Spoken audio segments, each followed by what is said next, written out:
আজ থেকে আমরা শুরু করব PHP to HTML সিরিজ। শুরুতেই আমরা জেনে নেব এই টিউটোরিয়াল সিরিজটি কাদের জন্য। আসলে আমরা এই সিরিজটি তাদের জন্য তৈরি করছি যারা ওয়েব ডিজাইনিং এবং ওয়েব ডেভেলপমেন্ট শিখতে চান। ওয়েব ডিজাইনিং ও ওয়েব ডেভেলপমেন্ট শিখে আপনি ওয়েবসাইট তৈরি করতে পারবেন, ওয়েব অ্যাপ্লিকেশন তৈরি করতে পারবেন, ডায়নামিক ওয়েবসাইট তৈরি করতে পারবেন। এই সিরিজটি শিখতে হলে আপনাকে যা জানতে হবে, আগে থেকে যা জানা থাকতে হবে, সেটা হলো যে বেসিক HTML এবং CSS, এবং আপনি যদি বুটস্ট্র্যাপ এবং জাভাস্ক্রিপ্ট জেনে থাকেন তাহলে তো অবশ্যই অনেক ভালো। এবং আপনাকে জানতে হবে ফটোশপ। বেসিক ফটোশপ জানলেও হবে, কারণ আর বাকিটুক যা দরকার হবে আমরা এই টিউটোরিয়াল সিরিজ থেকে শিখে নেব। আসলে আমরা যদি HTML থেকে PHP তে কনভার্ট করি, PHP কে HTML এ কনভার্ট করি, তাহলে আমাদের কিছু টুলসের দরকার হয়। যেমন আমরা ইউজ করব একটা কোড এডিটর, সেটা হলো সাবলাইম টেক্সট। আমি এখানে লিখি 1 নম্বর দিয়ে,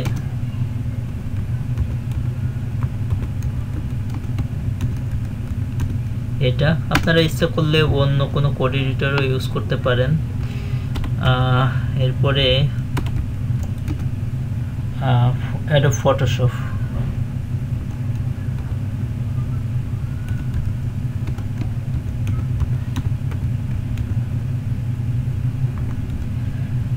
ফটোশপ, আমি লেটেস্ট ভার্সনটা ইউজ করব, অর্থাৎ CC, Adobe Photoshop CC use করব।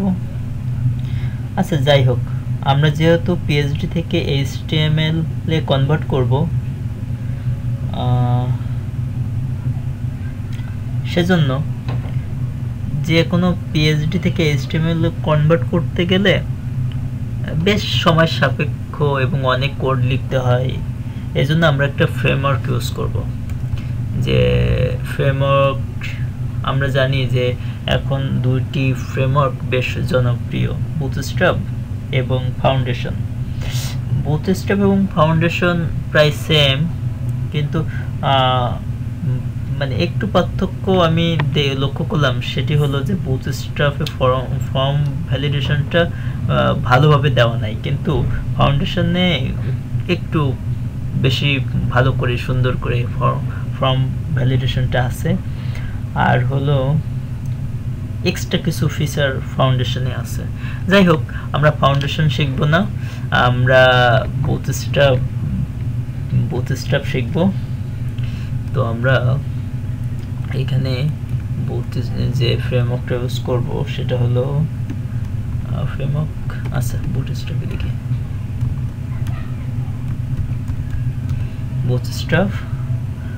আর হলো আমরা জানি যে ডিজাইনের যে টাইপগুলো, যেমন হচ্ছে ডিজাইনের ধরন, যেটা অর্থাৎ আমরা যদি এখন কোন একটা HTML টেমপ্লেট আমরা ডিজাইন করলাম, PHP থেকে HTML করলাম, কিন্তু এর ধরন কি হবে? অনেকগুলো আছে, যেমন আমি এখানে লিখি ডিজাইন টাইপ, একটা হলো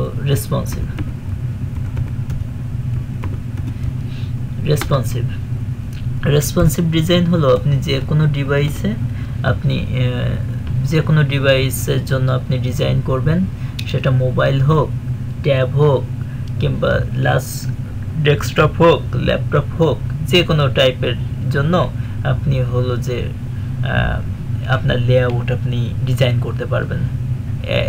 এক জায়গায় ডিজাইন করবেন এবং প্রত্যেকটা ডিভাইসে সেটি মানে খুব সুন্দরভাবে দেখা যাবে এরকম। এরপরে আরও ডিজাইনের টাইপ আছে, যেমন হচ্ছে মোবাইল অনলি। এখন মোবাইল অনেক ডিজাইন হয় যেগুলো শুধুমাত্র মোবাইলের জন্য, যেমন বিভিন্ন অ্যাপ্লিকেশন, ওগুলো যদি আপনি HTML এ ডিজাইন করেন, সেটি যদি ডেস্কটপে দেখতে চান, ডেস্কটপে সেগুলি দেখার দরকার হয় না, কিংবা কেউ দেখবেও না, ওটি তো মোবাইলের জন্যই আসলে ডিজাইন করা হবে। এই জন্য শুধুমাত্র মোবাইলের জন্য এটি কি বলবো আমি, আসলে আমরা যখন কাজ করব তখন আরো বিস্তারিতভাবে জানতে পারবো। এরপরে আছে ফিক্সড ডিজাইন। আমরা নরমালি যদি HTML এর আগে আমরা করে থাকি, তাহলে আমরা দেখছি যে ডিজাইনটা আমরা করি ওইটি হলো ফিক্সড, অর্থাৎ আমরা একটা ডিভাইসের জন্য করি, একটা ডিভাইসের জন্য আমরা ডিজাইন করি, যেমন হলো যে হাইট এবং ওয়েট মানে একটা নির্দিষ্ট পরিমাণে দিই, এবং মিডিয়া কোয়ারি দিয়ে আমরা সেটি রেসপন্সিভ করি না, মানে অন্য ডিভাইসের জন্য যে কি ধরনের শো করবে এগুলো আমরা করি না। তো যাই হোক, এটা ফিক্সড। এবং আরেকটি ডিজাইন টাইপ আমি বলতে পারি আপনাদেরকে, সেটা হচ্ছে ফ্লুইড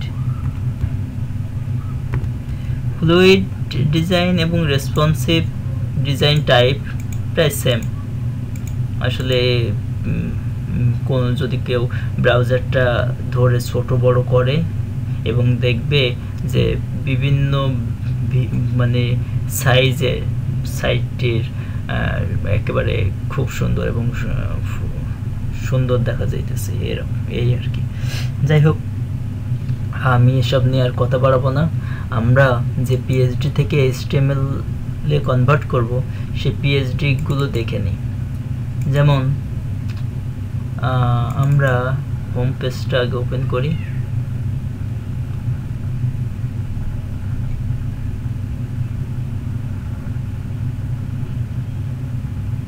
এটি হলো আমাদের হোম পেজ।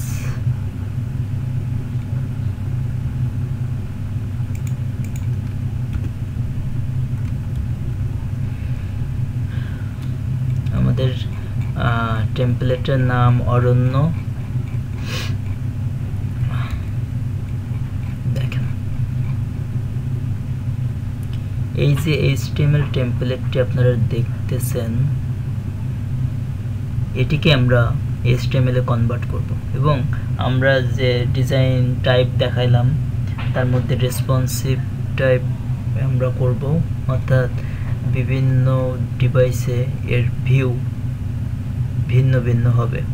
আমরা সম্ভবত 5টি টাইপের ডিভাইসের জন্য, 5টি সাইজের ডিভাইসের জন্য আর কি ডিজাইন করব।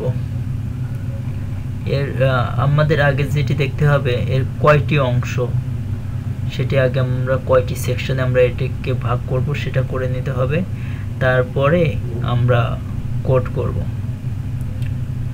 তো এখানে দেখেন আইকন আছে, এই যে আইকনগুলো আছে এর জন্য আমরা ফন্ট অসাম ইউজ করব। এখানে এক স্লাইডার আছে, যে এখানে ক্লিক করলে ইমেজ চেঞ্জ হবে, এরপরে আরেকটাতে আসলে অন্যটাতে। এর জন্য আমরা আউল কারুসেল ইউজ করতে পারি, কিংবা অন্য কোনো স্লাইডারও ইউজ করতে পারি। আমরা শিখব যে আসলে আমরা কি ইউজ করব। টেস্টিমোনিয়াল আছে, টিমস, এখানে টিমসের ইমেজগুলো দেওয়া হয় নাই, সমস্যা নেই, আমরা দিয়ে নিব। যেহেতু টেমপ্লেটের নাম অরণ্য, এই জন্য বন জঙ্গলের ছবি, অরণ্যের ছবি এগুলো দেওয়া। এবং এখানে আমাদের যে লেটেস্ট ব্লগ, যে নিউজগুলো, সেগুলো এখানে আসবে। লেটেস্ট যে 3টি থাকবে সেগুলো আমরা এটি HTML এ কনভার্ট করার পর HTML থেকে ওয়ার্ডপ্রেসেও কনভার্ট করব। তখন আমরা আসলে ফাংশনগুলো শিখব, যে আসলে এখানে 3টা শো করাবো কিভাবে, তারপরে বাকিগুলো ব্লগ পেজে শো হবে কিভাবে, এই আর কি। এটা টুইটারের ফিড, টুইটার আইকন, এবং টুইটার থেকে এখানে যে টুইটার কোনো কিছু ইয়ে করলে, পোস্ট করলে লেটেস্ট যেটা সেটা এখানে দেখাবে, আমরা এরকম দেখাবো। আর এখানে যে আপনার ক্লায়েন্ট লোগোগুলো, আপনি কাদের কাদের সার্ভিস দিবেন কিংবা দিচ্ছেন সেগুলো। এবং নিচে আছে ফুটার এরিয়া, ফুটারের দুইটা অংশ, একটা ফুটার এবং ফুটার বটম, কিংবা এটা ফুটার এবং এটা ফুটার টপ অথবা ফুটার বিগ, আমরা এরকম সেকশন নিয়ে করব।